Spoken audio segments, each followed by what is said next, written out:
Both candidates say that they would like to retrieve some of the powers that the EU has taken away from the UK. If either of you become Prime Minister, which specific powers would you want to retrieve first? I think that we should have a very clear strategic imperative, which is that we need to bring back the powers over social policy and employment policy that are causing so much damage to British business. I think the Conservative Party should make the argument about Europe one into economic competitiveness. We're in the European Union because we want to trade and cooperate with our neighbours. We don't, as David said, want to be part of a country called Europe. We don't want a superstate. We don't want a federal state. We want an open and flexible Europe. But I'm realistic. In a negotiation, what you want to have is a clear idea of what you want to retrieve. And those powers over employment and social legislation that are doing so much damage to our businesses that need to compete not just with France and with Germany, but with China and India, who are producing 4 million graduates a year. David. So that, I think, should be our central concern.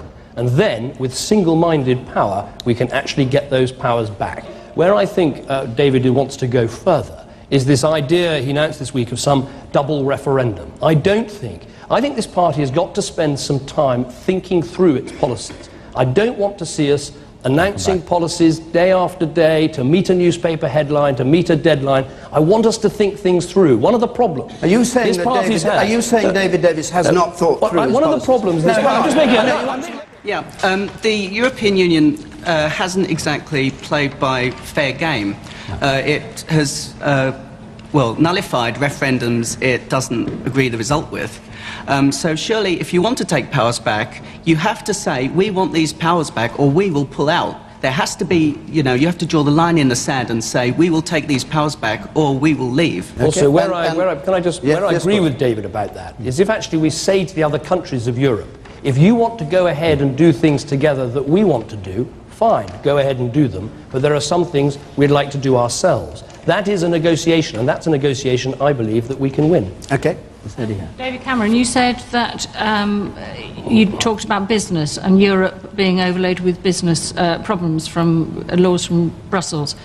If we do do what you say, will you be able to repeal many of those laws that will then help business to prosper, because they're not at the moment, but many of the laws that we brought in are on the back of Europe and we've gold-plated them, so can we have the assurance that you'd be able to take them back? That's absolutely right. If we get out of the social and employment legislation that's doing so much damage, we stop damage for the future, but we can also then look again at the rules that have been imposed on British business, because so often we get in Whitehall a gold plating of something that's been agreed in Brussels that does further damage. And we've got to both reduce the future flow of regulation and reduce the stock of regulation that business faces in this country. Okay. It's the biggest challenge for us, because we face such competition overseas.